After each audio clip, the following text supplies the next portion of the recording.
I own 5 pretty successful real estate investing companies, and I have utilized real estate to create financial freedom for myself and my family for generations to come. But I have definitely made my fair share of mistakes along the way. So in this video, I'm going to talk about my top 3 mistakes that have cost me at least $150,000 and show you what I learned from them.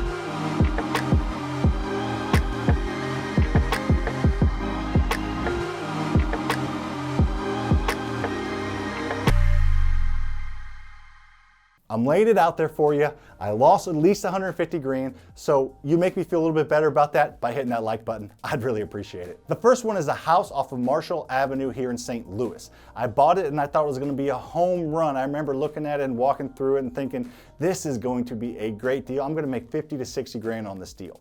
So let's walk through the deal, kind of what the numbers are, then we'll go back and look at where I made my mistakes and try to learn from them together. So I bought the house for $135,000 and it needed about $40,000 in repairs. So I thought I'm gonna have 175 grand in this deal, and I bet it's worth around 250 grand. That's gonna be a pretty big spread, and it's gonna sell quickly because it's a little lower price point for this pretty good area that it was in. It was gonna need a pretty quick rehab. The couple things I didn't love about the house were the basement was kind of shorter, maybe like 7-foot ceilings and kind of a pretty small basement, not the whole footprint of the house. The garage again was shorter. The actual, height of the garage door was pretty short. You probably couldn't have fit an SUV or a truck in it, but you could fit a car. And then also it didn't have a bathroom on the first floor. It had one upstairs and it had one in that small basement that was only a few steps down. So I wasn't really concerned about those 3 things because the house was such a cute house in a really, really good area. So we finished the rehab, and of course we went a little over budget, not a ton.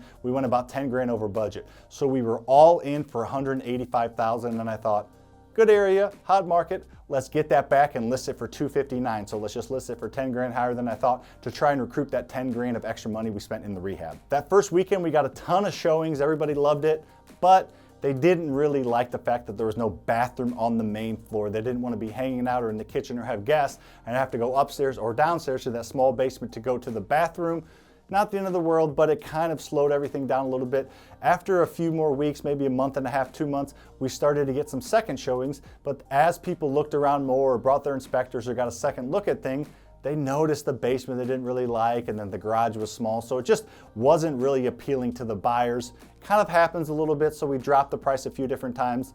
But then after about 6 to 8 months, we had the price down to about 239 grand, and we hadn't really got a legitimate offer yet. So we kind of took a deep breath and thought, uh-oh, we screwed up. Let's go ahead and add that half bath, because the biggest feedback was no half bath on the main floor. I just completely looked past that because of all the other really, really positive things about the house. But that's a pretty big thing to not have. So we took it off the market, got the permits, added that half bath. So we ended up, after all that, having about $200,000 into the property with carrying costs and the additional rehab that we put into the bathroom. So our break even was 200, not even including fees. So again, put it back on the market. It was cooler at this point. The market wasn't as hot. It was going into the winter. And this house had some stank on it, is kind of what we like to say. People look at it and, on the surface, the picture of the front of the house and the kitchen maybe and the price, ooh, this is great. And then they'd look into a little bit on Zillow or whatever and see, this has been on the market for 180 days, or this was on the market for, 200 days and went off the market for 2 months and back on the market. Like, what's going on? It just seems a little bit weird to people. So a lot of people moved on. So we didn't really get much traction at that 239 list price. Back and forth, and we ended up selling it for around $205,000. But at that point, our holding costs and everything was a little bit over that. So after fees, after inspections, after paying the realtors, we ended up losing about 30 grand on the deal. I literally thought this was gonna be a home run, a quick, simple, easy rehab, and I got so excited about it and got busy, I didn't look back at the basics and think, if I was living in this house, would I be okay with not having a bath on the first floor? Would I be okay with a tiny basement with short ceilings? Would I be okay with not being able to pull an SUV or a truck into my garage? So those main conveniences that people look for to actually live in, but I wasn't thinking about when I'm not living in it, just visiting it, once a week to check on the contractors. You don't think about that kind of stuff. So this was a huge eye opener to me, that you gotta realize and you gotta look through the eyes of the seller when you're rehabbing the property and make things as convenient as possible. All that little fun, cutesy new siding windows we put in, all that backyard that we made really cute, That's nice and that looks good in pictures, but when people are actually looking to spend money on the house, they're gonna look at the practicality of the house and they're gonna look at the conveniences. So make sure you look through the eyes of the buyer when you're looking to rehab a property. Lesson learned, 30 grand loss, don't make that mistake. The second house I wanna talk about, or the second mistake on a house I wanna talk about, is off Pequeno in South St. Louis. It was, again, a nice, simple, little cute neighborhood. Maybe not as good area as the last house, but still a really good area. You know, $200,000 house neighborhood. The prices of the houses in the neighborhood fixed up were selling from $185 to $200. So I kind of knew what it was going to sell for. Looking at the house, walked through it. It needed a lot of work and it had some pretty major foundation issues. Those don't really scare me because that's something that you can get, fixed permanently and get lifetime warranties on. And the foundation, after repairing, major foundation issues, sometimes is even stronger than it was before. So that didn't really scare me. So I walked the property, looked at it, and ended up getting it under contract for 77 grand, which I thought was a steal. Needed 60 to 70 grand, so round numbers, I thought we were gonna be all in for 140 to 150, list for 200. Not a home run, but a pretty nice deal that I was confident was going to sell for 200 grand. As we got into rehab and got the foundation fixed, it was kind of doing a little bit of, supposed to be like that, doing a little bit of that action. We got the anchors put in, fiberglass, everything was done, up to code, everything passed inspection structurally. We got pictures taken before, pictures taken after. We weren't hiding a darn thing. We got everything fixed great, but it didn't look very good. It looked super, super scary. So we decided to finish the basement. Why not, right? This is already a 4-bed, 2-bath house. Might as well finish out the basement. Let's throw another bedroom in there. Let's make it a 5-bed, 3-bath house. A big family that wants to get into this nice area, in this nice school district will, fall all over this house, or so we thought. So we ended up putting about another 50 grand into the basement after all said and done and finishing out the rest of the house.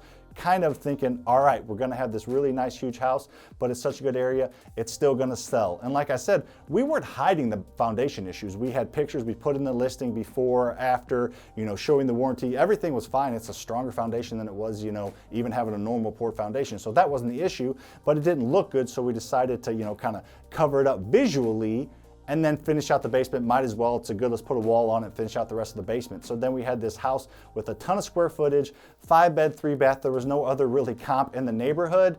Again, like I said, you probably get where I'm going. This is a $200,000 neighborhood. So the fact that we had all that extra money into it, now we had close to 200 in it after fixing the basement and everything else. Pretty big rehab. Good for us. Anyways, so we ended up listing at 235 grand and we actually got 2 offers. Got an offer, fell through because they couldn't put a pool in the backyard, and got another offer, but as they started looking around through their due diligence, they're like, I'm not gonna spend 235 grand on this house when there's no comps. Every other house is 3-bed or 4-bath, selling for 185 to 200. I get it has an extra bath, but I'm not gonna spend all this extra money. It might not appraise out, the bank might not finance it. So that fell through. So I ended up dropping it a few times. You get the gig. Ended up selling it for around 200,000. I think it was 195. And again, with holding costs and having to hold it for a few months longer, several months longer than we thought, we probably had 210 in it. On this deal, we ended up losing about 30 grand again. It's kind of weird that both deals we lost about 30 grand on. Lessons learned on this one was don't overbuild. There have to be comparable sales. If you're trying to rehab a house or make a house way bigger or way nicer than any other houses in the area, if you're not in an area that's going to support that, it's not going to sell for that. You could put $200,000 into a house and it doesn't matter. It has to have comparable sales for someone to want to spend that money and for a bank or mortgage company to want to finance it. They have to have comparable sales. So we just overbuilt the house. It was because of the basement and us trying to overthink it and get too smart and try to outsmart everybody, or not outsmart them, but try and figure out a way to make the best of it when we could have just left it open. It probably would have sold for around 200 even with that basement, and we probably would have made 15 or 20 grand on it and got out of there and learned our lesson. But instead, we tried to be too cute with it and ended up losing about 30 grand. Last but not least, our storage facility build. If you've been doing the math and noticing, we lost 60 grand on those 2 deals.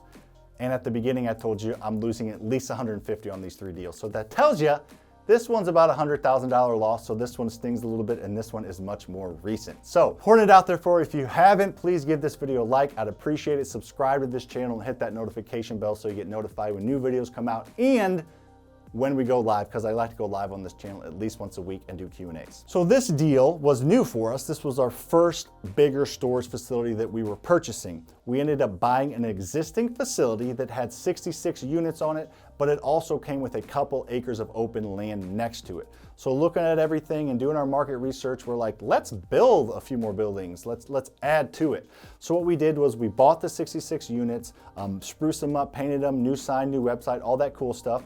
But then we're like, let's build a couple more buildings on here. It can't be really that hard to put together metal buildings, kind of almost like Legos for storage. And then that open field next to it, let's do some boat and RV outdoor storage, you know, fence it in and we'll have indoor and outdoor storage and it'll be awesome. And it kind of was at first. We redid the units, got them all rented, you know, really performing well. And then we added on those 2 buildings. Never done that before, but how hard can it be, like I said? So we got some builder's risk insurance, we hired a few contractors, got some metal and put it together and started to get them rented, and it went super smooth and super well. We thought there's a really need out here for some covered indoor boat and RV storage. So, you know, like big building, like, you know, to where you get 15-foot wide doors by, you know, 15-foot high, so you can actually pull in an RV or pull in a boat, 50 feet long, this big building, but it was a big need for it in the area, and those buildings and those specific spots rent for a lot. So we thought, let's do it. Got some more steel, put some contractors on it,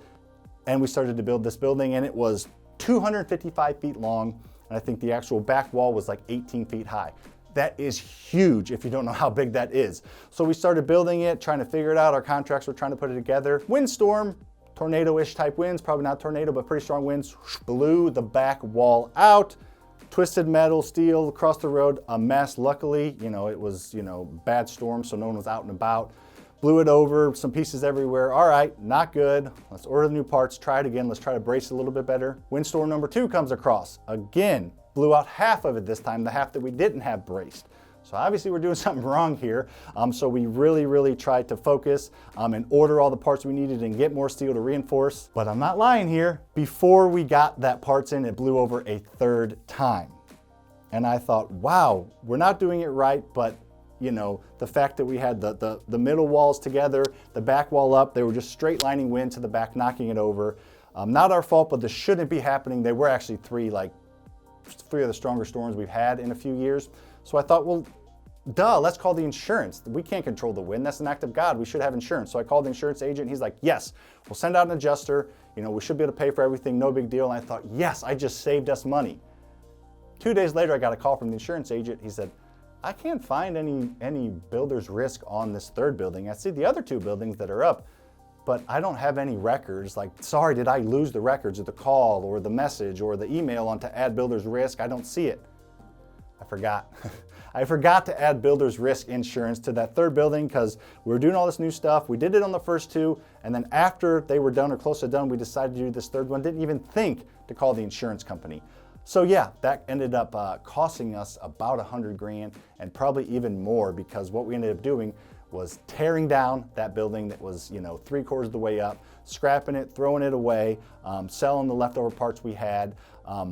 So yeah, it cost us about 100 grand in just material, but that whole property would be worth a lot more with that big building on it than with just the open space. So we said, we don't know what we're doing, we're in over our head, so we're just fencing it in right now as we speak, and we're just gonna do, you know, outdoor striped, not covered boat and RV storage. So what we learned there was you gotta have your I's crossed and your T's dotted. You gotta have systems and processes. Don't try to get too far in over your head, and if you are, just double check. If you're doing something new and you're doing something that's a little bit harder or something that you don't have experience in, then just double check everything, because you're more likely to make mistakes on something new than something you've done a ton of times.